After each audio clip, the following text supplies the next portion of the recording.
You're killing me, Smalls. We making movies, no acting in. I'm fucking Instagram action shit. UPS shipping packages. I'm smoking weed out them packages. If I ain't got a gun, I'm stabbing it. I got some leftover lean in the cabinet. I can hit your little hoe when she happy. Poke on that pussy shit like it's a top in it. We making movies, no acting in. I'm fucking Instagram action shit. UPS doing the packaging. I'm smoking good ass weed out them packages. I can't lie 'cause I ain't capping it.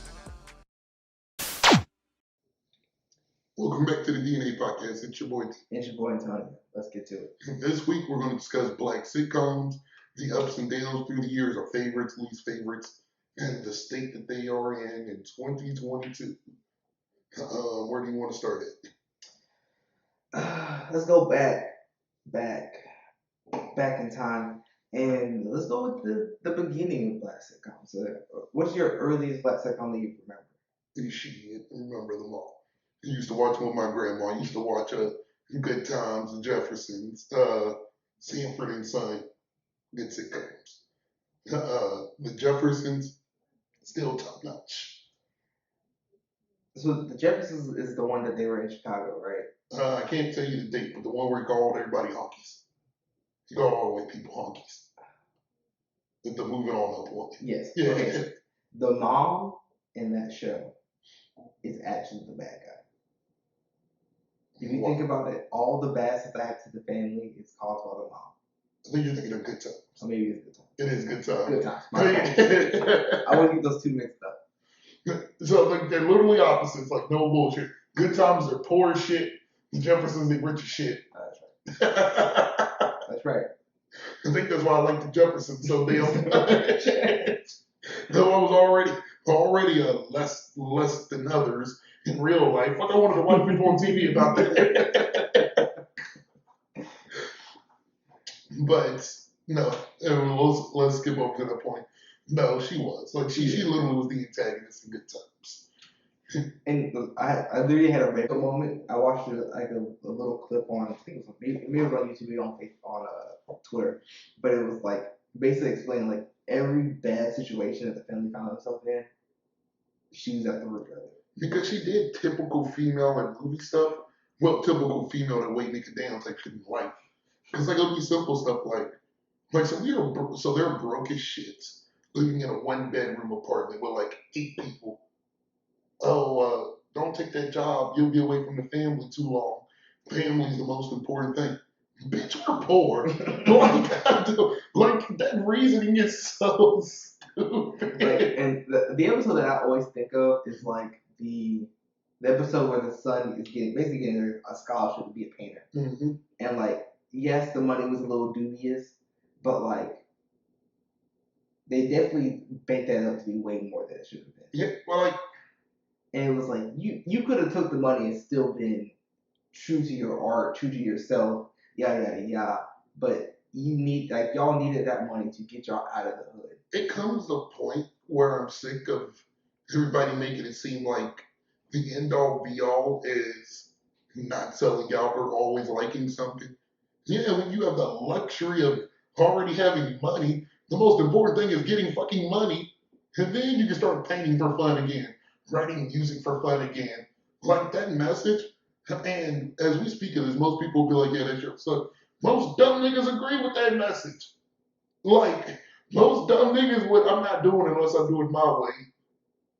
So you'll forego millions of dollars just because you won't do it your way this time? Yeah. Like, just. And like, I feel like there's a time and a place to sell out. And that was the time and the place. And you know, it depends what kind of selling out are you doing. Are you just taking money, or are you like actually selling people up the river? You feel if you're selling people up the river, then you know, maybe not. But like if you're just taking some money so that you can further your family and your career. If you're doing something that I don't like. I don't like making songs like that. I don't like making paintings like that. This isn't forever. It's literally for a short period of time, and then you can go back to doing what you love. Matter of fact, you can do both at the same time. So, Good Times is full of stupid messages like that. I literally, it was funny. Don't get me wrong, but it's like Family Matters to me. It's like early Family Matters The blueprint film that Yeah, and then like Line is Purple. you always got to remember most of these shows was made by white people too. Mm. So part of me thinks they didn't want black people to be rich then. Like, Oh yeah. so like, but maybe I'm overanalyzing it. But it was all a setup to keep black people in their place. I can't think of any other specific ones because it's been shit at this point. It's been decades since I've seen an episode. That one popped in my head. The husband dies, and then the mom finds a new husband or whatever, a new guy, and they go and leave the family and move to fucking like I think it was Alaska. Yeah, yeah. And then like just up and left them to just survive on their own. And it was like you're the reason why they're still even here. Number one. And you've all your bad decisions up until this point kept us here. And definitely killed your husband. Let's keep it a buck. Number two. Yeah, you done dip set on us. Yeah. You done chucked the dude. The real life reason she actually did not want to be part of the show. Mm-hmm. Same reason why the dad died. Mm-hmm. But damn, write her out a little bit, but let her die. And the woman who played the mom was a great human being by all accounts, was a good person. It's just the character's a piece of shit. So, like, them leaving, I'm gonna touch on it, but I'm gonna call the character ascending the roles. mm-hmm. We'll see that more, and that's why most sitcoms ultimately end. Mm. But I think all black sitcoms are made to show the public how black people really are, like black households. Mm. I think that's was their true intentions in the 80s and 90s. So I'm being very ambiguous because there's plenty to end for the same reason. But I also to bring down Good Time, she didn't work either. Yeah. So all their poor stuff, they at least could have been double the wealth where they were at. Even if she's worth a part-time job. So it's I never thought of this. Is Everybody Hates Chris a spoof of that? As far as I know, Everybody Hates Chris is based off of Chris Rock's line. So it is. And so like, and that's weird. It's like, I don't mean spoof like you made up the whole thing. Well, I guess if it's your life, it's your life. But it's funny how the dad works all these damn jobs. And like, even though she didn't have a catchphrase in Good Times, mom sure finding a way to not work for shit. In Everybody Hates Chris, she gets a job quite a few times. And she quits that shit. But she was a hairdresser for like a season. And then she was a receptionist. At the hair. Oh, she was a receptionist. Yeah. And then she got like an actual like corporate job at one point. That was a later season. Everybody Hates Chris. Okay, so I'll take back what I said. Yeah, she had a job for a little bit there. In the early beginning. Yeah, in the very first like 2 or 3 seasons, no job. But yeah, I guess now since we dug it out, Jimmy Jefferson's much better. He out here, he calling white people slurs. He got a maid. They rich as shit. The lessons he's learned is not to be a jackass with money. Yeah. Like I typically prefer sitcoms that aren't really real, like 100% real. Not real, but like it could really happen to most households. You're tired of seeing like we're poor in real life. I made the joke about it with me, but like most of us is poor in real life. Don't need to see too much, so I tend to gravitate towards Good Time. I mean, the Jeffersons, the Cosbys. Cosby's one of my favorite sitcoms of all time. That's a hot take nowadays. Boy, here's the hottest take. It's a great sitcom, and it was also honestly one of the first shows that showed black people in a truly great light the whole time. They could be smart. They could be parents. You can be a doctor and a lawyer. You could be, You didn't have to be a sellout to do those things. Yeah. And so it's like that's one of the few sitcoms where I like literally everybody. Most shows I hate the kids. Go figure. But like they were funny as hell kids. Bill Cosby was in his bag. Fucking I'm a bad black person. Who's the wife? I know it's Claire Huxtable, but I just don't know who played her. I cannot remember. I cannot think of her name. I'm awful with names. So it's gonna be a bad episode. I'm gonna say everybody knows I suck at names, but his wife, who was an actress in many things and still acting now, was in her bag then too, because she showed a strong, independent black woman, even though she wasn't independent, but she could have.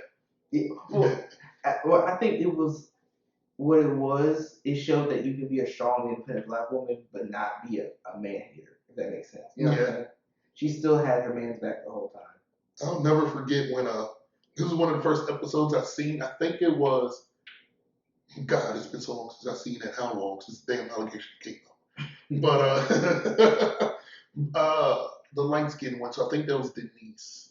Mm-hmm. Denise brought home her boyfriend, who became like a mainstay on the cast, and ended up being her husband. The two light skins in the show. Which doesn't make sense. How would two dark skinned niggas make somebody's not their dad? So like she brought him home and he was like he said something condescending to the effect of, "You're a big time lawyer or doctor." Guys, I watched this show. But I stopped watching the Cosby Show a year or two before allegations came out. So it's been so long. I think Claire was a lawyer and Cliff was a doctor. So he said something to the effect of, "How are you a big time lawyer, but you still cook?" And like she read him his rights. All because I choose to serve my family, to pretty much even though although I choose to be a loving mom and wife, that does not bring down the fact that I am a well-off lawyer and that I do X, Y, and Z. It was like she read him his bark on him like you can do those things. It's not. Yeah. It's not a bad thing to also know how to cook. It's not a bad thing to also do laundry. Like most of those things get demonized now. Lazy hoes. Like, like you just want me to be a stay-at-home miss. No, you don't. Like, those things still have to get done. Like, and not saying that the man in the situation doesn't have to do those things as well, but they have to get done. So we should both know how to do them. And Cliff struggling with doing that stuff properly just because what's a sitcom? Dad's always bad at this stuff. So, fun fact, where we're spinning off quickly off these. Did you know Cockroach in the Cosby's is code for Martin? Holy shit! I did not know that shit. That's crazy. And I was about to make that point. I was like, a lot of actresses got their start on the Cosby. Like Raven Simone got her start. Cole got his start. Malcolm Jamal Warner. Yeah, and then a lot then there was spinoffs from the Cosby Show. Different World. One of the best spinoffs. Yeah. Ever.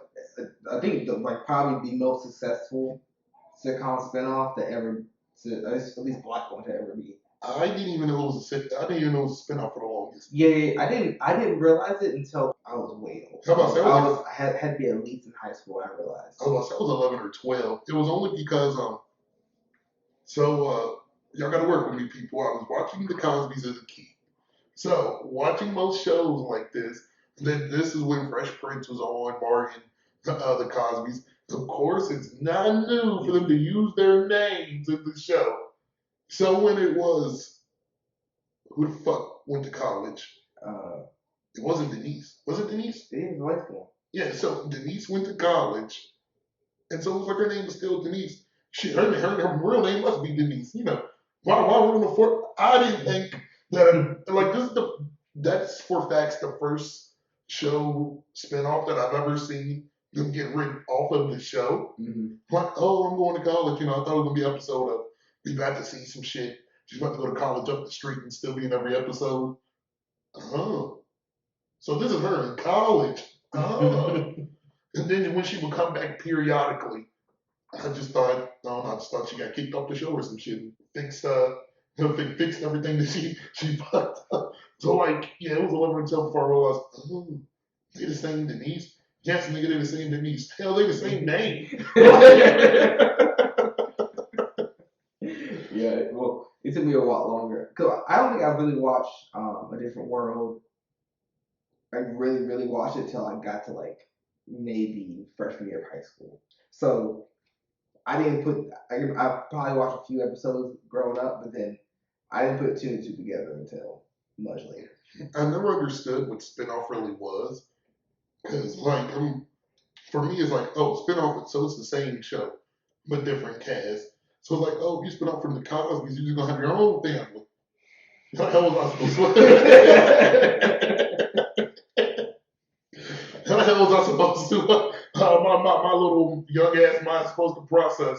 Oh, spinoff is just literally when a character get their own shit. That shit could be anything, but it's still a spinoff. How the fuck was I supposed to know that?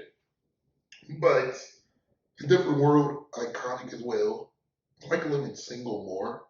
You do? Yeah. I didn't really watch Living Single, and when I did watch it, I couldn't get into it really. I always felt like that was more of a woman's show than it was a guy like an everybody show. If that makes sense. You're right. I think in my mind, watching a different world. So these are the 90s, and we know this. I don't know. Shit look too much like Fresh Prince to me. The only part I like Fresh Prince was that they were kids, like they were teenagers. But I don't know. It's weird. Their college looked like when Fresh Prince the niggas went to college for that little bit of time. I mean, I guess, yeah. This is a poor ass reason. Like, I'm not trying to justify like they're the same, but that's just what I thought when I seen it. Because, spoiler alert, Fresh Prince is my favorite sitcom. So, like, when I think, and Fresh Prince is already on my mind. Damn, Fresh Prince already look like this. They bugging. They bugging.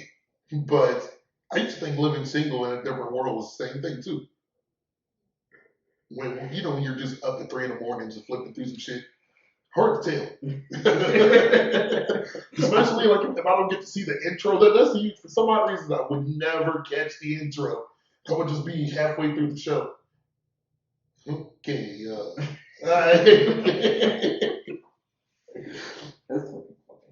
but a bunch of people going through college situations. All right, they got a famous person as a guest. That narrows it down to every black sitcom. You brought up Fresh Prince. So let's talk about Fresh Prince. Let's talk about Will Smith. He's still in a little hot water right now. Like water in hell ain't never gonna cool off. It's like goddamn demon for life you got. Swear it to you. But I'm gonna start off with this. It's weird looking back at it that he started off as a rapper. He's probably the most talented guy ever in media. For the fact that he was just a straight rapper. He was just, I don't know if he won the Grammys before he did Fresh Prince. I think it was kind of, if I remember correctly, it was kind of simultaneously. So like he dropped that first album, Fresh Prince happened, and then he won the Grammy. So it was like I think it was back to back to back. The first season Fresh Prince happened because the album is what inspired Fresh Prince. I do remember correctly. What inspired Fresh Prince was that he was broke as shit. So in a weird way, the album did because he had money, but he blew through that money so fast that he was broke as hell. I think he helped. Well, I think with the little bit of money he had, he pretty much helped fund the first few or whatever the Fresh Prince. So that shit tanked. He was really bankrupt. Like he bet his fortune on it. But if it's to me, it holds up the best. I think the lessons in it are literally solid lessons. It's not none of that good time shit. It's not situational like, oh yeah, don't smoke them cigarettes with a crack in it. Like, okay. How many times is crack laced cigarettes gonna be offered to me? Fun fact, me twice, but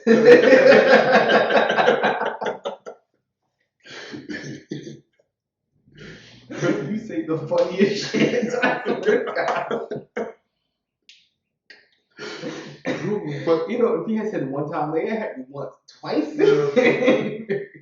as I've been told, my experience is not normal for most people. So I'm gonna think that it's too many. So like they had real messages. The characters was real. I guess the best way for me to break this down is: are you a Fresh Prince or Martin guy? We can be both, but what's better to you? I think Fresh Prince is the better sitcom. I think Martin had the funnier moments for me. So I rewatched all of Martin, literally from 1 to the end. I think that shit's overrated. And I'm talking super overrated. Like in terms of sitcoms, that shit's probably 5 or 6 for me. Well, this list that we made, that shit's not even in the top 5 for me. Really? To be for real. And I'm not saying that it's not funny, because it is funny. But this is why I say it's easier to compare the two. I think both their cast was top tier cast, minus Gina. Damn, I hate that light skinned woman. Why you hate Gina? I Just, thought Gina was fine. I never once thought she was fine. And 2, I swear, every. I think Pam was cuter, but I thought Gina was fine. And Pam looks like my mom, so I can't. But it's something about it's Tisha Campbell, that's her name, bro. She just got gigs because she likes skin. Because for real, to me, she wasn't all that cute, so she was darker. Because like I didn't find her that funny. And Pam was funny as shit. Like, but do you think that's how she was written, or do you think it's actually her comedic ability? I think That's 2 different things. I hate her in My Wife and Kids, House Party, this. She's basically the same person in all 3.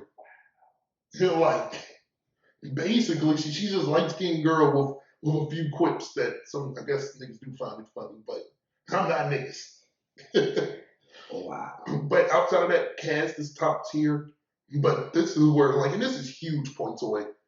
We know Fresh Prince cast is top tier. I think all of them got at least 10 plus episodes just about them. Of course, Will's going to be sprinkled in.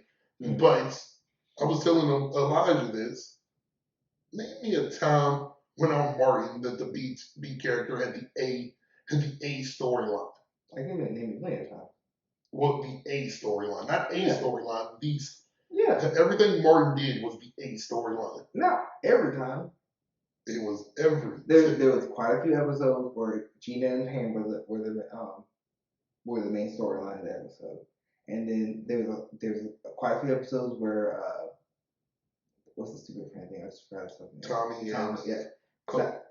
Cole. There's quite a few episodes with Cole and his mama of the storyline. Bro, even in those, they are a storyline. Mm-hmm. They're not the main storyline. Whatever Martin's doing on the side it's. Or let me put whatever's the main storyline is what Martin's more involved with.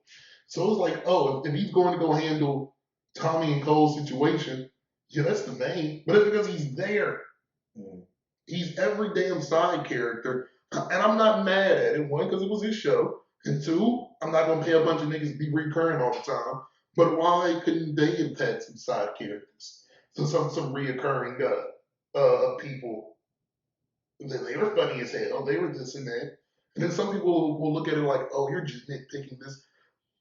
This is the beauty and the curse of binge watching something.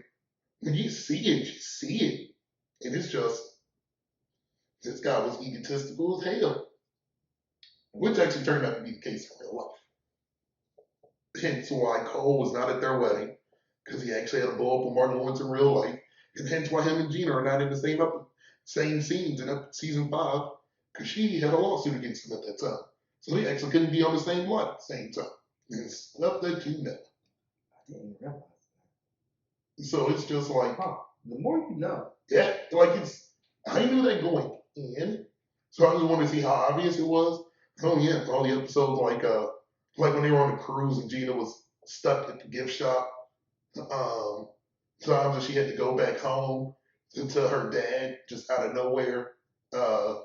In season 5, they only really communicate by phone. So, like, it tricks you to thinking that they're in the same scene. Well, no, one person probably recorded their lines a week or 2 ago, and the other just now recording now. So it's split screen in 2 different locations. So it's like, I'm not saying he's a bad guy, but the cast was starting to get feel the ego just go with him. And compared to Fresh Prince, and people literally blew up on the show and had their own shits going around. Carlton's moments, Hillary's moments. Ashley can't remember too much from that, so she was kind of the lesser tier of the characters. But Aunt Viv actually got her stuff at the end, at the last few seasons of Fresh Prince. I thought she got a little older. I thought her early ones was she peaked to me when she was enrolled herself into public school for X amount of time, and then she was able to convince them to let her go. the public school from there, I can't really think too much. I know at the end of the, last episode, she got something in New York. That's why her and Hillary moved off. But hell, everybody can't do everything, goddamn it. Philip Banks, he went from literally a lawyer to a damn Supreme Court justice, and we literally saw the evolution, like from him just doing a bunch of lawyer stuff to him getting the idea to even do it to a bunch of episodes of him just running, him thinking he's gonna lose, and well, hell, he did lose. The winner just died, which was George Jefferson. Oh. Yep, George Jefferson was his mentor in math that he ran against. God damn. So like, I never realized that either. bro, I watched the Jeffersons beforehand, and this goes back to my young mind. Oh, he's George Jefferson here. I don't even know if George Jefferson is his real name. I just assumed it was because he's been called George Jefferson on every goddamn thing. Like, He probably is. Right. so like, there's literally evolutions of that. Will Smith. I mean, in Fresh Prince, we have that thing where the guy called Carlton is sellout, and Carlton was like, "This is one of the first moments in black media that I saw where somebody was like, oh, because I don't come from the hood, or because I don't dress like this, or because I don't talk the way that you talk, don't make me any less black than you." And it was like, that is powerful because most people would look at Carlton as, oh yeah, your preppy cousin, but like that was real. Like, yeah, that's literally what 2022 is kind of based off. Well, black people in 2022. Mm-hmm. You don't have to do X, Y, and Z just to be considered black. Yeah. You can have your own interests, you can do whatever you want to do, and you're still part of the family. Yeah. So it was like moments like that. Yeah. Most iconic moment ever is going from a dark skinned white to light skin. Like ain't nobody see that shit. I heard. I don't know if this is true. I heard dark skinned influence was very hard to work with. I like to say the truth lies in the middle. So from the two sides, dark skin and Viv thoughts Will and Alfonso Roberto Carlton was starting to get too much of the limelight, and they pretty much was just it was just their show. Yeah, it pretty much like, just. It's called The Fresh Prince of Bel-Air.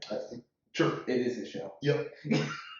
But like, I forgot how she put it exactly, but basically in my mind, a bunch of frat boys, like just doing whatever, not being punished. From their prerogative, they said that she was hard to work with, but what was the camel that broke the straw that broke the camel's back is when she got pregnant, because that was not part of proceedings. It wasn't in the contracts not to get pregnant either. Oh really? Yeah. So her actually getting pregnant actually fucked up. Yeah. Everything. That would at least delay productions for 9 months.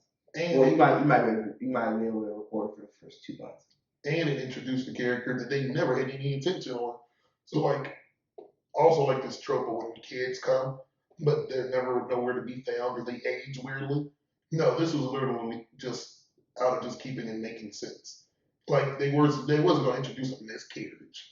But it was like, oh, she's fucking pregnant on the show, so let's fucking bring a kid into this. And they just, sometimes he's there, sometimes that nigga 3, sometimes he's a baby. Shit. Like, but that was like the straw that broke the camel's back, because I'm not going to say exactly then, but roughly when little baby Nikki's born is when Viv comes. Roughly. I think there's a few episodes in between, but yeah. So it sucks. I think she was a real good actress. I've never really seen her in much. I know she was bigger like before. She was acting before. Yeah. If that makes sense. I don't know if she did anything after. She probably, she definitely did something after. I must say, I've seen a Wikipedia page. Like after, I think she was even in some show like a year or two ago. Ain't nothing I watched. But it really did suck because she to me was a continuation of the Claire Huxtable vibes. Because she was strong and powerful. Very What did she do for a living? I can't remember what her job was. She got a job. So I remember that she got a job at the high school teaching Black History. Mm. But I don't remember. I think it's probably assumed that she kept that job. So I do remember the storylines that she was going to be a dancer, and then she got pregnant with Hillary. She's a lawyer. She's a lawyer. Really? Well, she's something with a suitcase. With a briefcase. Before she was a dancer. So, because that episode you're thinking about, that's when she started dancing Like again. yeah. No, but I thought she gave it up because she got pregnant, and then she never went back. She had to hear the family. I think so, but I think she started working. I don't think this was a good. I don't think she was a stay-at-home wife because before they got famous, they were dirt poor. Yeah. So, because I remember that same episode, they brought her shit, like I think in a briefcase, or like that she was about to go to work with the briefcase, and that's when she opened up like, oh, y'all brought me dance stuff. So maybe it's just a little facetious of me to think that she was a lawyer. She had a real job. She's about to head to work. Maybe I gotta look that up. yeah, but maybe that changed. At least in this case, they got rich. Like I'm not mad at her if she doesn't work. It's Rex and super riches. They're so wealthy that they keep a butler in the same damn house. Like they don't just pay for the butler; they pay for him to have a room. That's actually pretty normal. Shit, I thought the niggas went home and No, came back. people who have butlers, the butler is a living butler. Boy, I'm not doing this indentured servitude head ass shit. Well, I mean, it's free rent. Oh yeah. Oh yeah.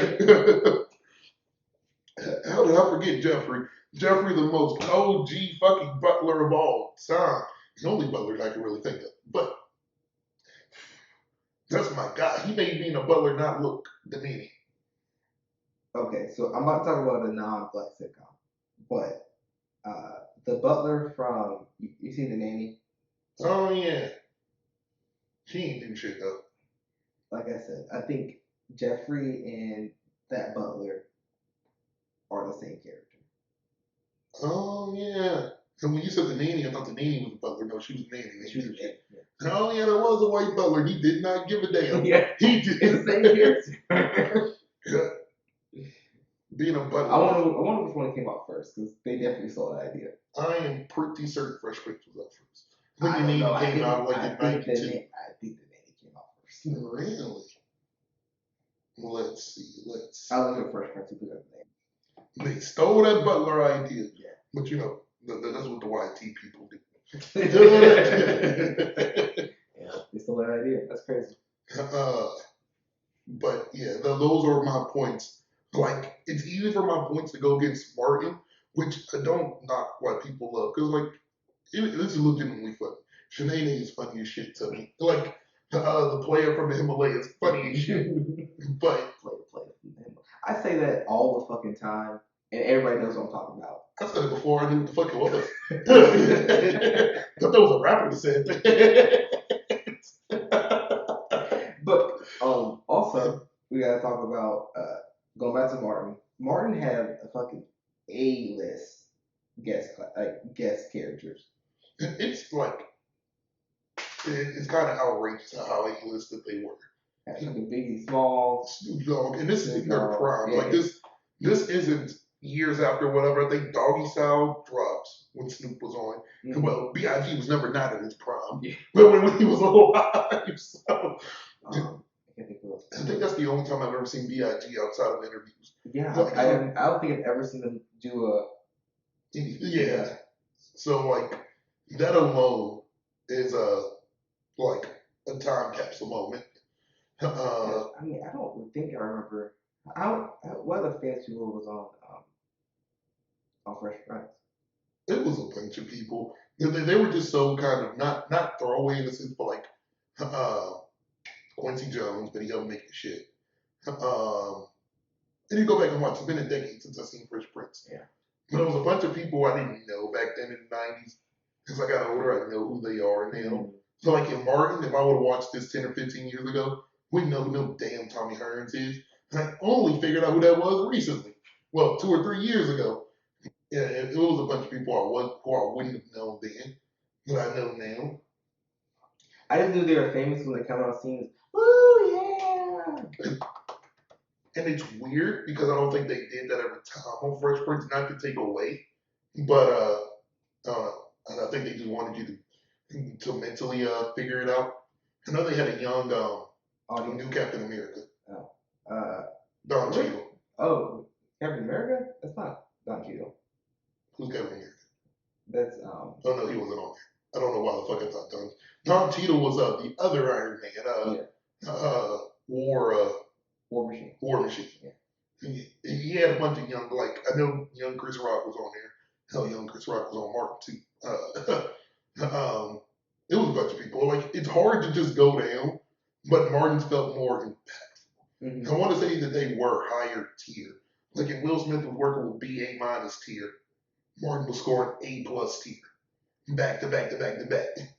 Yeah. Which fit the premise of his show perfect too. Because he was a radio guy. And then a TV host. Mm-hmm. For Will, it had to be super, like, he had to see the niggas randomly. Like, that's how he had to do it. Because it doesn't, or Hillary had to have just bring them in. That's how I remember most of them. Hillary, what you doing? I'm about to go there and see Henry's party. And then he pop up. New Edition was there. They had a whole music video on that bitch.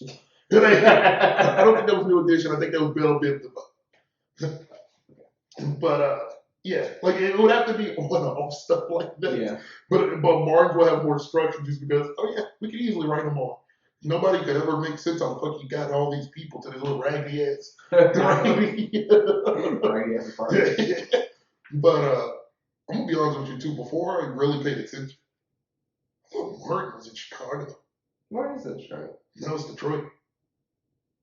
It's in Detroit. It's in Detroit. He wears a bunch of Detroit stuff, like he wears Pistons jerseys. From looking at it, you would think, no, he's in Detroit. That's right, because he went to go see the Bulls play against the Pistons, and he lost the tickets. I remember now. And most people would hear that it was like, hey, we go see the Bulls versus the Pistons. I thought he was in Chicago for so long. Yeah. One because the apartment. Well, I'm not gonna say act like I've been to either. But the apartment looked like both. the apartment looked like Chicago style. He I don't know, just like the way the city looked, it looked real Chicago-esque. Yeah, and they're both pretty black cities, so like it could have been said either one. Yeah. So I give Martin real high praise on that because is there another sitcom based in Detroit? Like when I heard that shit was just so foreign to me, like not that I can think of. They're like nobody bases that shit off Detroit. Like it's Detroit. I mean, it's also Detroit before Detroit fell out. Yeah. It was Detroit while it was still okay. Yeah. So though they're still too iconic. Maybe if I binge watch Fresh Prince, I won't like it as much. But I've watched a shit ton of Fresh Prince in my life. Waking up and that'd be the only shit playing on Nick at Night for the rest of the damn morning. I probably watched every episode 3 times. At least. I think I've watched every episode once. We can't talk about Fresh Prince and not talk about probably the most iconic scene ever. Most iconic episode ever. When his dad comes back. Oh yeah, when he improvised that jump. That was how he actually was feeling on the inside. You feel and it's weird that it's I don't think they would have approached him with it because one, they probably didn't know that about his dad. And it was just like, oh yeah, Will's gonna do the scene and do whatever. Mm-hmm. And then he just broke down. It made me cry when I first watched it because I felt the same way. I felt the same damn way. I think anybody who has any level of daddy issues going into that. It's weird watching it. Hard to watch. That episode's iconic for me because I hated Will so much. And it's like, sometimes his dad came back. Will Smith is, but Uncle Phil is the greatest dad. Like just watching it, this and that, everybody knows. Well, like, I be seeing these fucking little memes, these little jumps. Who's the greatest sitcom dad? And especially when they put black sitcom dad, it's Uncle Phil. Like, it's so not even close that I don't want to hear the others.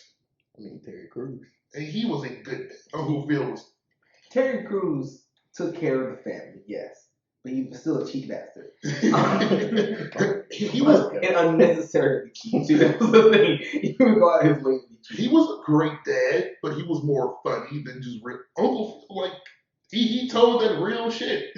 Like, those real life lessons of what true friends are. Don't give up your future. Don't fuck up your future doing this. Always believing in yourself. These sound like tropes that's played out, but like then that's kind of like it just wasn't constantly being told to you. Yeah, and another powerful Uncle Phil scene is when Will and Carlton gets pulled over and they go to jail for the car. I don't know if it was Gives stolen me or not. goosebumps And thinking then of it. and then when he walks into the police station, he's cussing the motherfuckers out. And that boy shut him down. It was like, hey, did you call their attorney? No, because I'm their attorney. Did you call the person that stole the vehicle? No, I'm with the guy that stole the vehicle. Did you do X, Y, and Z? No, something. That's like he shut them down, and I'll have to listen so much litigation that your grandchildren gonna need lawyers. Buddy being, when white people, especially racist white people, don't have shit to say to you, they give you the look of. And he went to go put his little key in that joke. Shut that shit on down. Like, there's always like there's too many moments to count.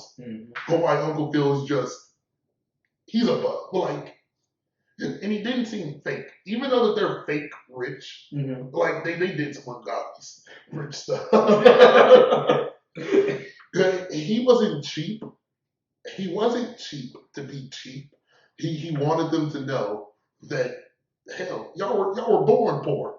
So like, don't act like this money is everything. Don't act like not being a decent person in the world isn't everything. Like, so it ain't real no debate to me. But we're about to circle into the 2000s, but like we touched the top 90s once. Oh, Family Matters. Hate it. Ain't gonna say too much about it, but it circles back to my point of people transcending the show. And just like Good Times, JJ became the focal point of the show. Urkel was not supposed to be the main. Was not even supposed to be a main character. He was supposed to be just a reoccurring character, but he got so popular that they couldn't not put him in the show. And so that pissed off the original mom, and that's what she does because she wanted the sitcom to be more about black families in the 90s. No, that one also has a pretty good dad setting up for his kids scene too. Oh, the dad is the only thing I really like about it. Yeah, the dad is great in the show. Yeah, but she bounced because she was like this starting to become fucking sci-fi. Like Urkel does, becomes Stefan, becomes this and then a bunch of experiments gone bad. But it's just one of those things that I think it's just jealousy at the end that somebody can. But as we pointed, so it's like Good Times, JJ became it. And that's what pissed off the mom and dad. Urkel became it, pissed them off. Will Smith, hell, it was his damn show. I think that's a little bit different. Because if it's my show, I pitched it. Then I have creative control of how it goes. Which is true. But in the defense of Family Matters in the mob, because the show was pitched as a family show to begin with. So if I was pitched an idea and then you went and changed the whole concept, then I think I have more of a right to be upset about where the direction of the show is going. Yeah. I'm not. That's true too. But I do think it's still. I'll put it like this: if she was the one doing the stuff, I don't think she would be as mad. Yeah, but I'm just saying, yeah, just in general, I was sold a bill of goods that weren't real. But I guess I look at it as we did not do this on purpose. We did not. Hey, you know what? Y'all ain't working for us. Let's make Urkel the main cast and see what happens. He organically, even though he became too much, and I think the shit's called David Swimmer fatigue. Urkel did it first. Even though he outstayed his welcome, he organically grew first. Like, people actually demanded for him to be seen more to that point. And, too much of a good thing is always bad. So, yeah, you've seen that a lot with sitcoms. Somebody just grows organically through the show, becomes a person, and people just leave. I'm not necessarily mad at it. It's jarring when you just know. Sometimes you think they just leave. I used to just think they left because they got tired of acting or they found something better. When you did this Wikipedia search, they did not find nothing better. I think when you leave a show like that, you're kind of fucked. Because, there's no other place that you can really go. Because no one's going to catch you for another sitcom. Yeah. They're going to think you're going to leave again. Yeah, especially then. And it's weird. Like, I think they call it sitcom funk. And it's like, you only be associated with that actor. Will Smith did his damnedest. Because, like, that was his first thing. Like, besides rapping, that was his first form of acting. So he was already up against it. He's a rapper and an actor. And fun fact, Aunt Viv didn't want to do the show because of that. Like, you want me to do the show based around this rapper? Like, that's dead ass. And I think on the reunion, that's how she said it to him. I haven't watched it yet. I need to watch it. Really. I was meaning to watch it and just never got to it for some reason. I don't know. Yeah, Will Smith was up against it. So for the fact that he became a movie star after, well, his start was a bad start. Shit, I'll start off like that. It shows the creativity, the talents he has. So yeah, anything else you want to touch on the 90s? Nah, it's still to 2000s. This is peak sitcoms, but also when you're at the peak, that's when you go down. You know, that it's only one way, and it's down when you're at the peak. Very sure. When I think of 2000 sitcoms, I think of, fun fact, he started in the mid-90s, but I think of them as 2000s. Wayans Bros, Jamie Foxx Show, My Wife and Kids. My Wife and Kids are definitely 2000s. Yeah, I think they started in like 01 or 02. Yeah. Hey, Frank, well, what's some other 2000 ones? You know, House of Pain, probably. You know, House of Pain. You. I gotta realize I was born in 2001, so. So all this shit. All this shit. Oh, shit, I thought Fresh Prince was 2000s. So, boom, House of Pain, I'm gonna say 2010s. Everybody Hates Chris. So basically, what we've named: My Wife and Kids, Jamie Foxx Show, Everybody Hates Chris, the Wayans Bros, Bernie Mac Show, Steve Harvey Show. Yeah. Well, I think Steve Harvey might have been 90s. I thought it came after that tour. Like I thought it came after the one that they were on with Cedric and DLU. King of Comedy. Yeah. It might have. I don't know. I can't remember. I didn't watch Steve Harvey, so like I think I might have watched 3 episodes of it and it wasn't good. I tried it. Steve Harvey's not funny to me. He's funny as shit he's actually funny as shit as a host. Yeah, as a regular human being, hilarious. His stand-up, I guess since I've got older, it's a little bit more funnier to me. It's more adult oriented in the sense of like once you get to being an old person, it's like, oh, this shit's actually funny. Yeah. But I still wouldn't call him like the funniest comedian of all time. So it's like everything that we listed. Oh, the Parkers. Parkers. Everything that we listed, they're very good sitcoms. They're like what we should do. They're solid sitcoms. They're all ones that I would say watch. Like don't pick and choose. Watch them all. Not really iconic. Maybe oversaturation took place. Yeah. But I will never be mad. I can't be mad at giving Black people an opportunity to, do their thing and express themselves in that way. I was just about to say I'm never going to be mad at Black creatives getting opportunity to be creative.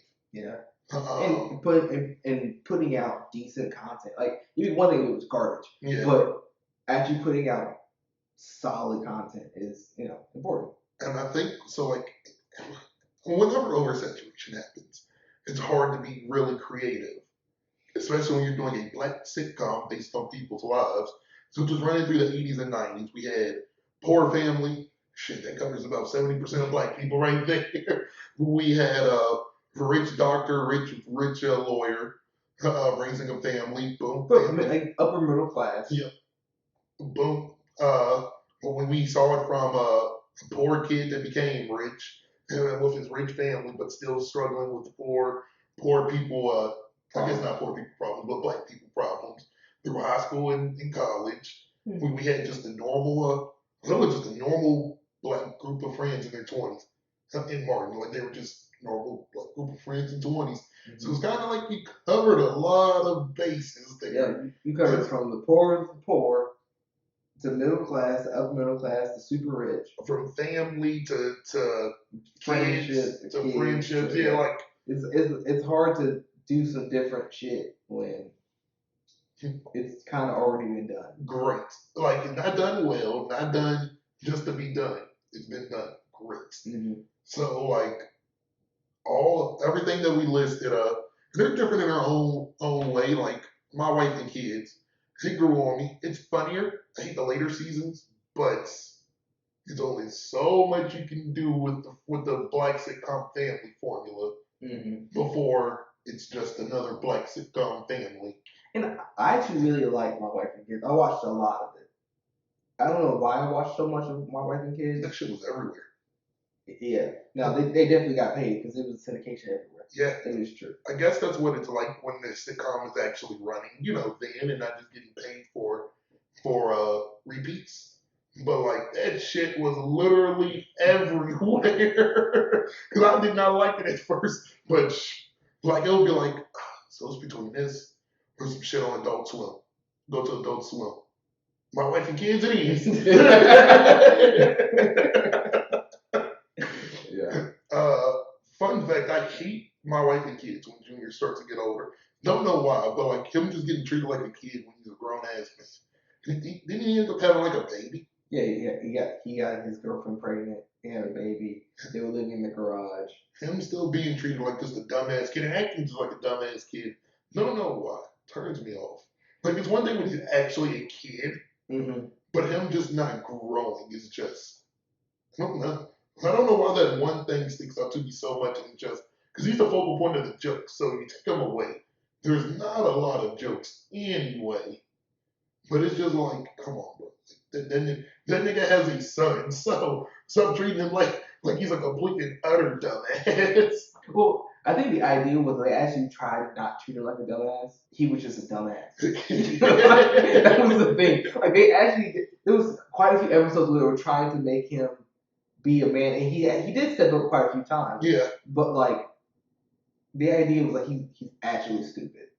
Do you know? I guess if I look at it from that, I did not catch that, to be honest. But Yeah. if he's just stupid, then it's just so much you can do. But it's like I don't know why. Like that specifically turns me off. And well, y'all heard how I just felt about Tisha Campbell, so I could ignore her. But that other thing is working against it. I think the funniest person on the show is the youngest daughter. I was going to say that. She was funny as She's shit. the funniest person. Her and her little boyfriend. Oh my god. It's funny to me that the boyfriend was smarter than all them niggas. What was her? Was her name Parker? Or is her real name Parker? I don't know. I think it is Parker. I think her stage name is Parker. Boy, like I was just going to say that the damn daughter was the funniest out of the niggas. It's funny. Like, gave no fucks about nothing. It was hilarious. And you feel me? Like he's at that age of where he's still adorable, but yet savage. And she was like, the thing is, they wrote her in as a savage from like when she was like 3. From the jump. There was no like, oh, she's so innocent. No. And that's that weird thing of what we were talking about with oversaturation. That stood out. You did not see kids like that savage as hell in black sitcoms. Like that's actually. Yeah, and the oldest sister, she was a kind of a rehash of Hillary. But a little smarter than Hillary. She was still dumb, but smarter than Hillary. Here's something to point out. When sitcoms go on too long, and this is for not just sitcom shows. When they go on too long, they just becomes caricaturers of their tropes. Hillary was actually smart as shit in season 1 and 2. I'm talking like super smart. Like she was aware. She was helping out doing X, Y, and Z. Like she wasn't just helping to look cool. I have to go back and watch this. It's jarring to see it, but it became just easier to make her stupid. Yeah. But like that happens. Not a black one, but I watch Friends. Watch Friends to the end. It gets ungodly at the end because they're just characters. Like Joey. He said dumb, goofy stuff, but he was never dumb. No, he's actually like, yeah. There was this one girl, Monica, was the mom of the group. Yeah. But then they just delved her into this weird. Feel like all she ever did was just do clean. So when she cleaned just to clean, like at least the plot then had her clean, and she wasn't upset about it. No, she just came in wanting to clean. So you become caricatures of yourself if it goes on too long. And I personally don't understand how that's possible because you're writing the shits. I think you run out of good ideas. Bro, just make that bitch real, then. Just make the niggas funny. Like, I don't understand how you break down so fast. Like, so, let's say, like, it's been 50 episodes. You run out of stuff for them. And, bro, did God say that to have you die at 25? Like, I don't.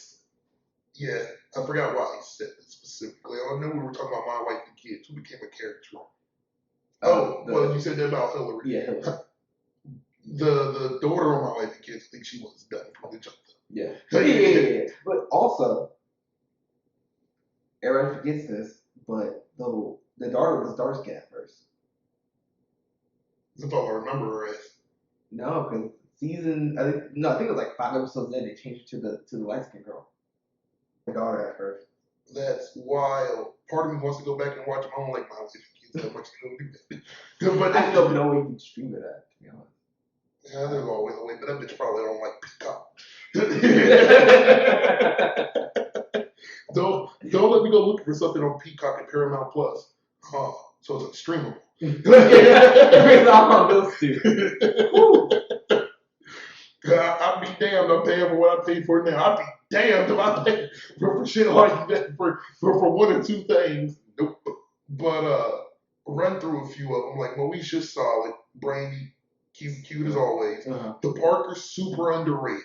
Monique was funny. I don't think she's funny now, but she was in her prime and she was funny as shit then. I think Monique does not get the credit that she deserves. Monique is literally the funny black girl, but like, so it's weird saying, so she's the funny fat black girl. She has not gotten the credit she deserves, but all these funny white girls, fat white girls, have hit the scene and got paid for doing it. Fat Amy, the girl who's playing Ursula in the live film with Halle Bailey.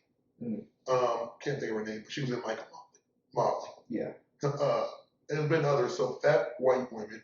I'm even gonna throw Adele in there, even though she don't act, but fat white women that burst on the scene. They're like charming, they're endearing, they're funny. Monique is probably funnier than all them niggas. Come on. Yeah, and just as endearing back then. Now she is starting to get on my damn nerves now. I think the most egregious is Amy Schumer. That's the most egregious white woman. And niggas think I think Netflix made her the highest paid female comedian. Yes. Yeah, she gave her a special. Yeah, while she was in controversy for stealing jokes. I remember that exactly. I don't remember the jokes only because I ain't go back to watch that shit. Yeah. She stole them shits and made it work. So and so like that's when Monique came out and was pissed off about it. Yeah. But they was only gonna pay her for like $2 or $3 million for hers. Monique is literally putting in time. Like literally, so I know she was on stuff in the 90s, but the Parkers came out in 01. So if you just say from the Parkers till then, that was like 14, 15 years. And she's done serious stuff. She's done Pressure. She's done, you know what I'm saying? She's done. I thought her career was going to super blow up after Pressure, but they wanted so badly to keep her down. I do feel for Monique because between the Parkers and Precious, she deserved way better. Just that two stuff alone. She was funny as hell in the Parkers. She was serious and actually well, I wanted to punch the shit out of her in Precious, but that's what her character was supposed to be. Mm-hmm. So she had the serious, she had the funny, but yet she just like people look at her as damn C tier, and it's just not true. To be fair, to be 100, she's above wherever people play Steve Harvey at. If you play Steve Harvey at C tier, she's B tier. If you play Steve Harvey at B tier, she's A tier. Wherever Steve Harvey is, she's above him. Bare minimum at the same level. And even if you don't want to give her above, yeah, she's bare minimum at the same level. Yeah, so it's like I just needed to put it out there. I haven't watched a lot of the Parkers recently. Well, shit, I haven't watched none of this stuff recently. When you get streaming, you don't watch reruns. Well, I've watched the Parkers recently. The missus went back and watched the Parkers. Yeah. And it holds up. It's still fucking funny. It's funny as the Parkers remind me of my aunts. Monique back there reminds me of my aunt. Funny as hell, loud as hell, and did not want to be messed with. His mom. That's what it is. I can tell by his face he didn't know who I was talking about. I only have one aunt. That was all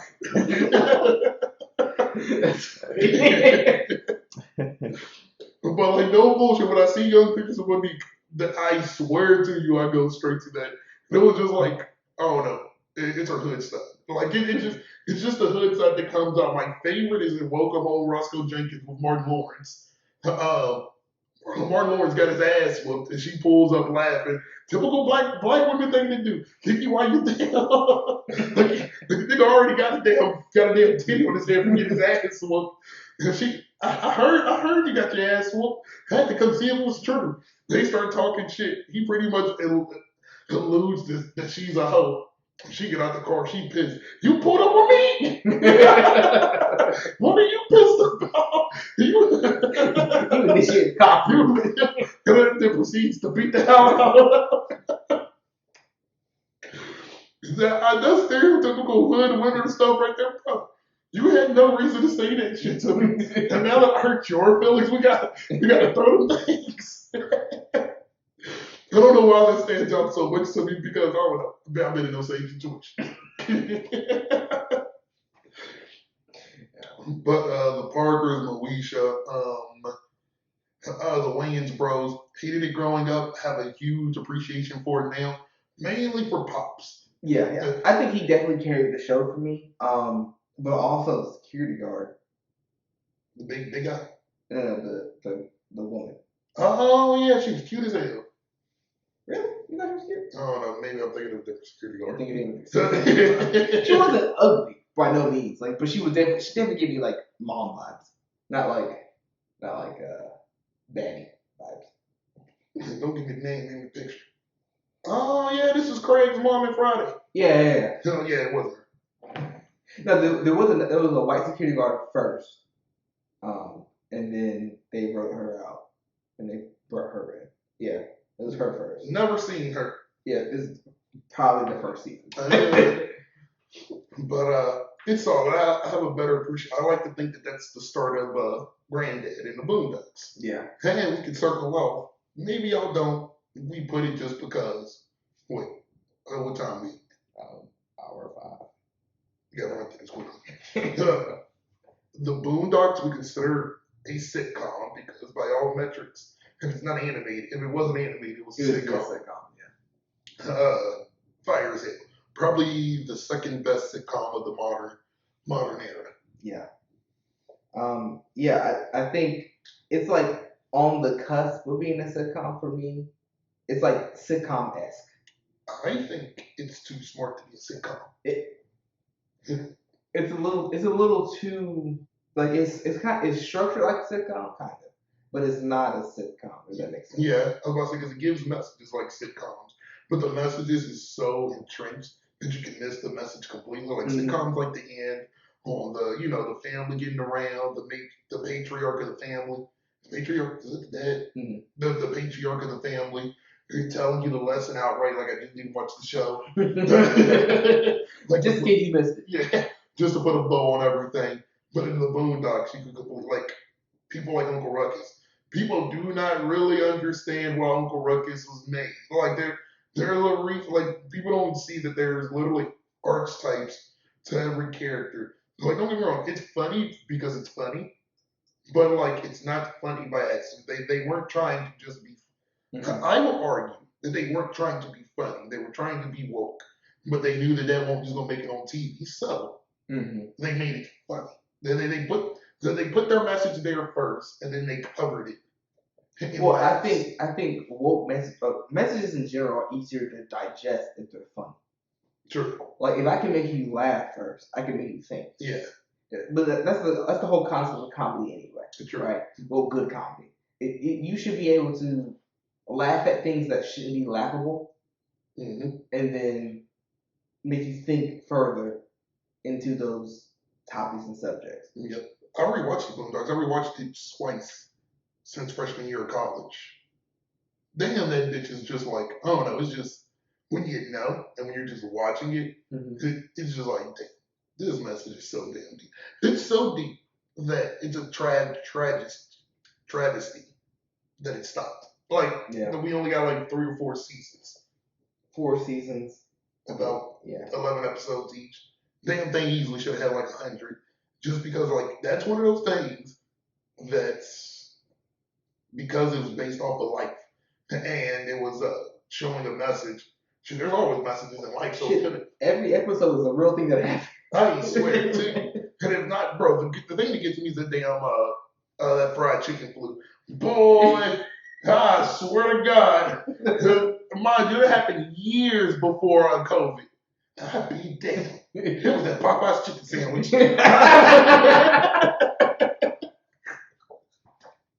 I watched the show like this before. I knew I should be trusting them chicken. But to be where we're going through this fast because we're hitting the hour mark, but to what I believe is the funniest sitcom of the 2000s, Everybody Hates Chris. We've mentioned it before. They took a formula and flipped it on its head.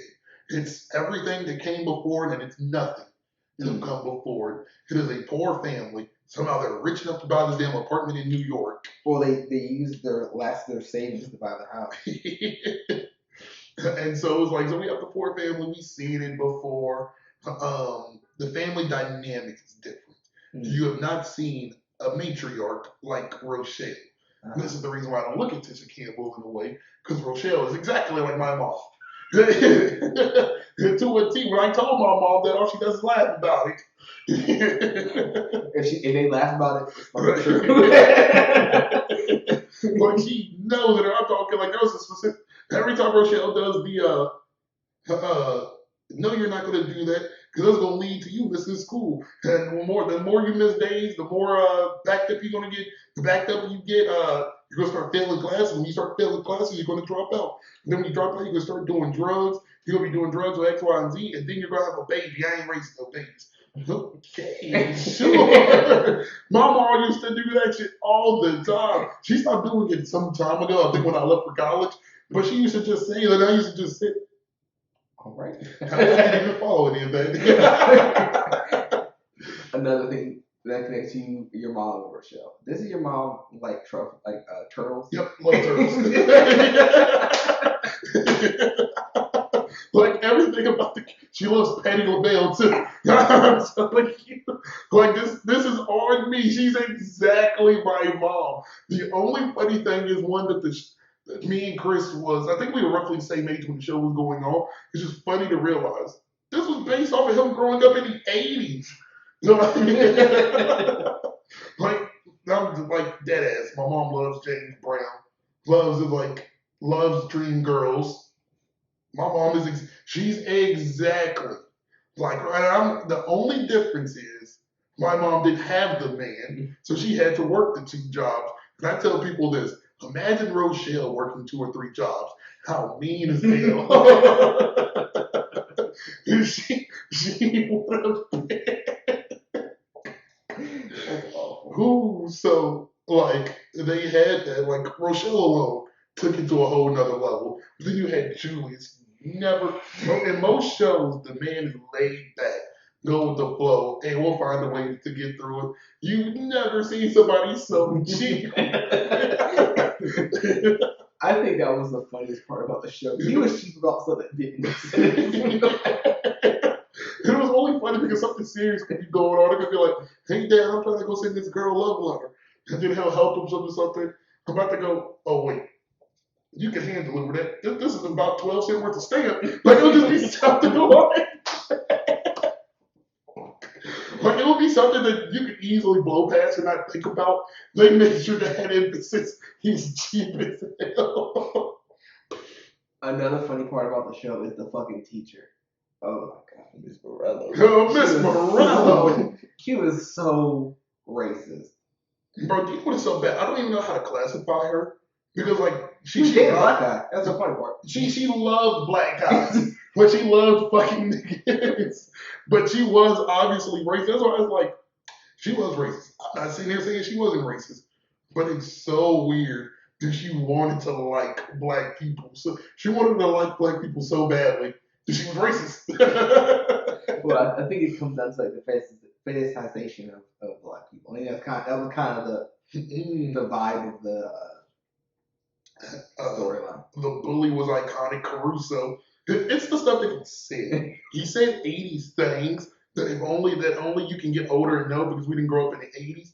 But it will hit them and be like, boom, hard Earth, Wind, and Power, Earth, Wind, and Fire, or boom, or Uncle Ben, or like he would say 80s stuff that was just black while he was whooping his ass. And so like it was just perfect. Like nothing about Everybody Hates Chris overstayed its welcome. Julius being cheap was always great. Like, but in the last episode, great because he was still cheap. The bully being the bully, great. I guess it just wasn't overexposure.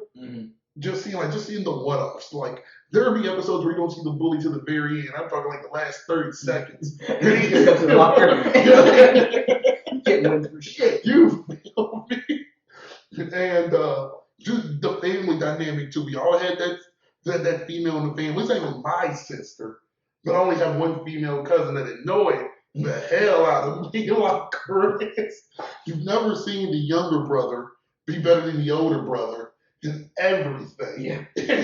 Well, the older brother was smarter than True. yeah, but They didn't get him too far with it. Well, he ended up being a comedian in real life, but in the growing up, they didn't get him too goddamn far.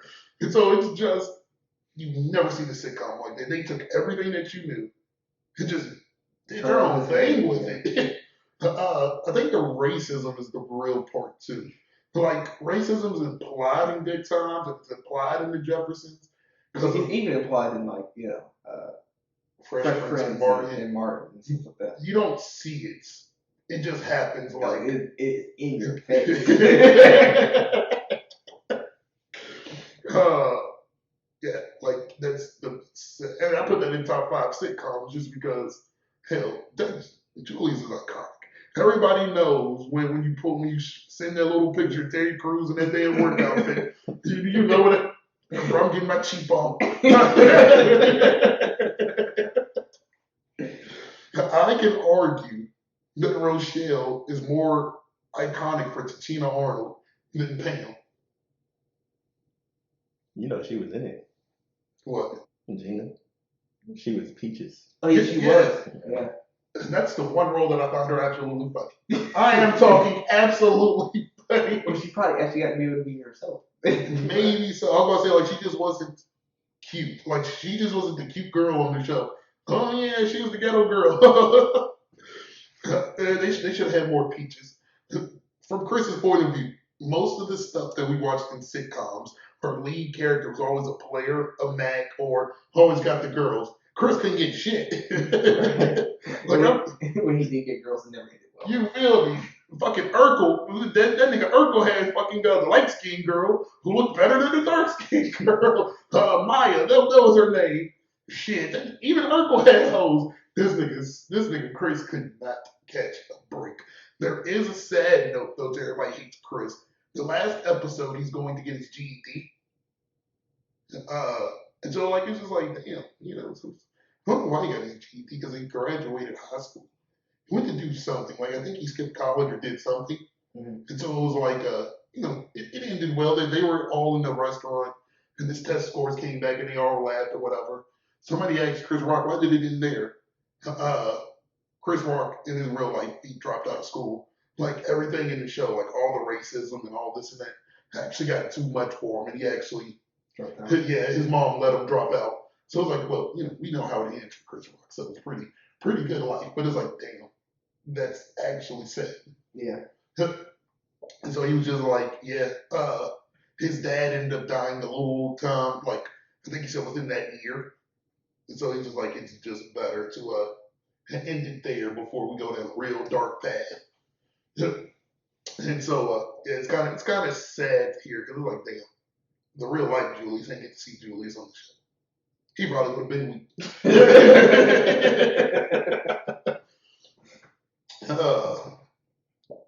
And to more modern ones, and then we get to our end point.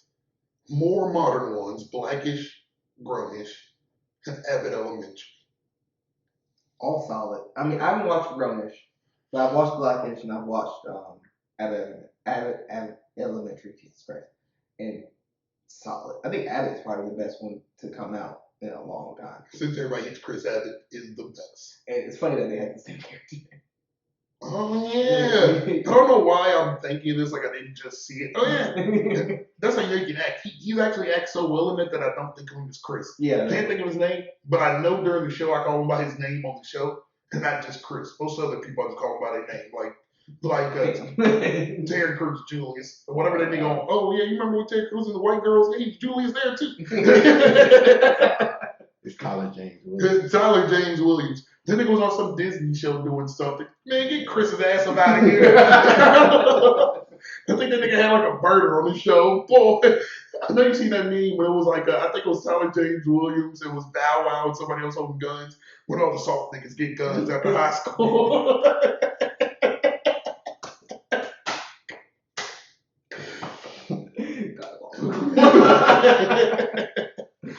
But, yeah.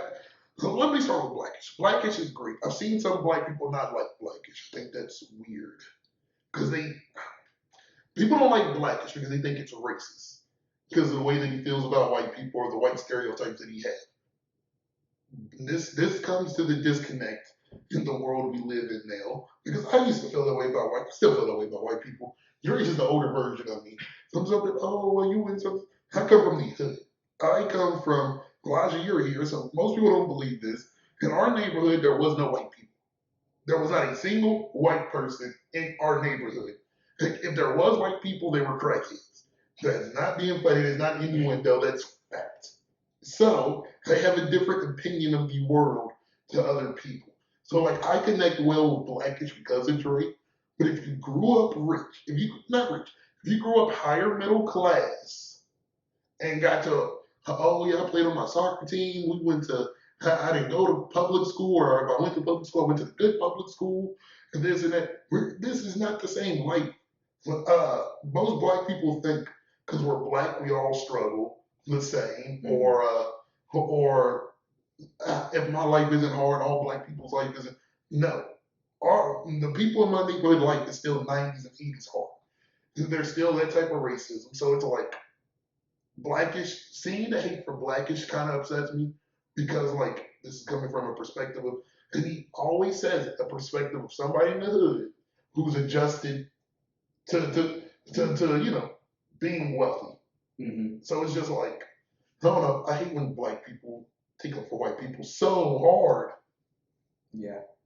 Well, And I mean, like I said, there's been many powerful scenes in Blackish. one huge one is it was a color. It was like colorist. Even though you know, elephant in the room, them kids are actually whites. But Are they? the mom is mixed. Yeah, I mean, the mom is. Yeah, Yeah, we was mixing kids white. They're not. I mean, they partially Yeah. should, but Yeah, but I like mean, there they're was. like 2/3. Yeah, there was this colors episode where it was like Diane, funny as hell, glad they made her evils all shit. You so evil that the damn mom is shook. They took a photo, but they made the photo dark, so all you could see was her eyes. And so like everybody was making a big deal, which it is. Like I'm not downplaying that it's not a big deal, but the lighter skins in the family was like somehow it flipped, and it was like something. Oh yeah, we do see color around here. They'll always associate being soft with light skin. They'll make the meaning jokes, this and that. And the grandma ended up having like a real powerful story of back then of why it kind of happened because So like the grandma pretty much makes light skinned jokes because she was vilified being darker in her lighter family. She was Creole. So we know Creole people really demonize darker skinned people. So it was just small messages like that. And that's kind of where, the jokes come from. Oh, no, light skinned niggas do be soft, bro. I'm sorry. But I'm not saying that because the niggas dark, that makes them tough. But on average. but like most of this colorist stuff comes from slavery, just to be fair. Yeah. Like most light skins are kind of were house niggas. I.e., while their skin was lighter, most people try to push back on, oh, my skin's just light. Get your ass outside for about 10 hours a day for the next 3 months and tell me how light you are. And so, like, I don't know, I feel like that's powerful. I feel like this message is not spread enough. Like, most colorist stuff that we go through, that we, joke about with each other, and that people feel insecure about comes from slavery. Yeah. Well, most everything comes from slavery, damn it. Yeah. But that's iconic. There's plenty of iconic moments. Mm-hmm. But Abbott Elementary changed the game. I don't even know what the fuck it is. It's a mockumentary. Yeah, it's kind of like The Office. It's how it's filmed. Yeah, but it's real. But 120. Real in what sense? This roughly like a documentary of a poor Philadelphia school. Like sure. But Quinita Brunson heard of the documentary and watched that documentary and got the idea for it. So it's not real, but it's based off a real story. Yeah. But yeah, it's just. I don't know why black people never thought of going to school, goddamn it. not college, but school.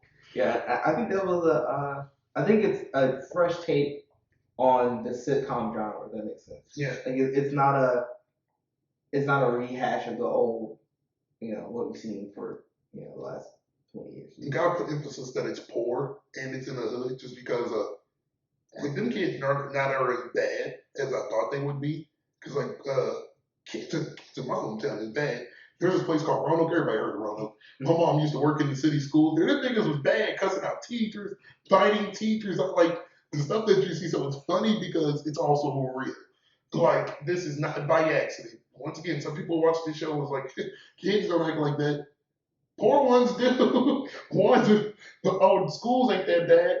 Yeah, schools are that bad. Your school just wasn't that bad. But yeah, it's I've just never seen shit like it. Yeah. I'm patiently awaiting season 2. It's definitely good. Like, there's no way. Yeah, I mean, I'm saying, but there's no way they can get past at least 4 seasons. There's no way it doesn't. I hope it does. I hope they don't skip past it too much. Like season 1, so there's 2 things I didn't like in season 1. Go figure, right? Mm-hmm. I hated the step episode when Ava ended up being kind of a decent person. And keep her as the villain for as long as possible. And she's not even the villain technically. She's just, I guess she's a wandering villain. She fucks up by accident. There's a trope for that. I can't think of the name of the person. Like, she doesn't always fuck up on purpose. But for some odd reason, when you show up, you break shit. Dee Dee in Dexter's laboratory. Dee Dee's not the villain, but she's damn sure not a hero. So, like, keep her as it don't. Death is good, but if she starts being nice, caring, not the anti-hero, she's not going to be funny. I'm not saying that the actress isn't funny, but it's just funny to see the principal not helping worth a damn. She's so unqualified. And constantly hitting on Tyler James Williams. The person that stole your job. If you watch it as much as I did, I watched every episode 3 times already. It's the small stuff that she does to him, and even just like when they're all together, like just the small little gestures she makes, top tier. You're like I said, like they get freaked out or whatever, and just as a group, like it won't be words or sound. It's something you have to see. It'll probably be in the back. Oh, this is funny as shit. And then number 2 was that they broke up the relationship between her and that rapper too quickly. One, like the rapper, then it's funny as hell. I think they wrote themselves into a corner because he was not a bad guy. And I've seen this on Twitter. This is the first time that you really see a relationship end Not because somebody's in the wrong, but just because they're going in two separate directions. Well, I think that's interesting how they wrote that. Not that. I think they just split process a Process. little bit much. Okay. It was like they should give him like at least another half season. It's like the season 1 episode, we got the gist. Just tell stories here or there. Then just next, he gets this big rap thing, and it's like, oh, well, I want to stay here, and so boom, it's over. He was like, damn. I'm not saying they should not have hit the skids. But then you could have built it a little bit. I want to see Buddy back. Buddy was funny as hell. In his last episode, I would say the form of this joke, he was trying to trade a sandwich for like chips or cookies or something. And she was like, Tariq, you need your sandwich. I pay taxes. I don't need to eat no sandwich.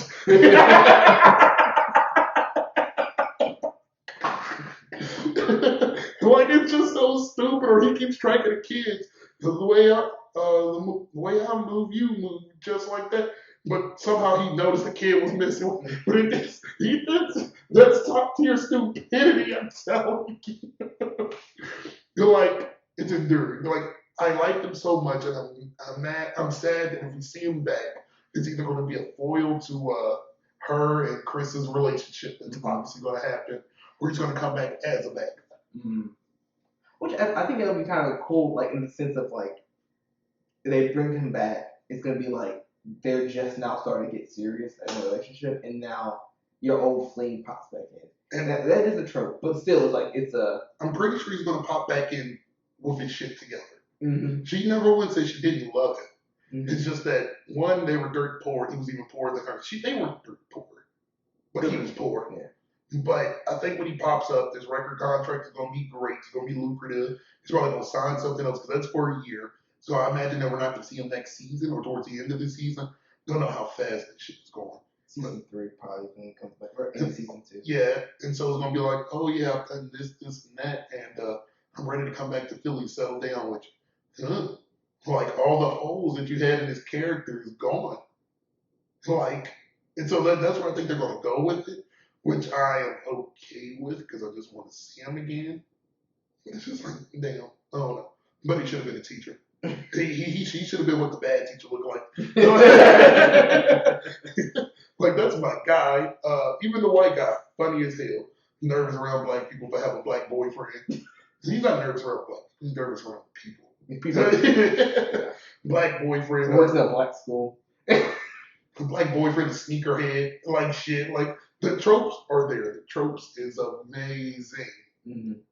I like it. I think it has legs. It could take the ball and run to be one of the funniest. I don't think it'll ever be as iconic. Well, nothing is ever iconic as the 90s. So I don't think it can ever really take the mantle from like a Martin. Well, can't for me, but from Martin to Fresh Prince. But being the funniest black sitcom right now is no. So like, it's kind of thin right now. But it's gonna bring our episode to an end. Go down in the comments. Drop your favorite black sitcom. What made your favorite? Yeah. Favorite moments from sitcoms, X, Y, and Z. Yeah. Be sure to like, comment, and subscribe, and we'll catch you next time. We out.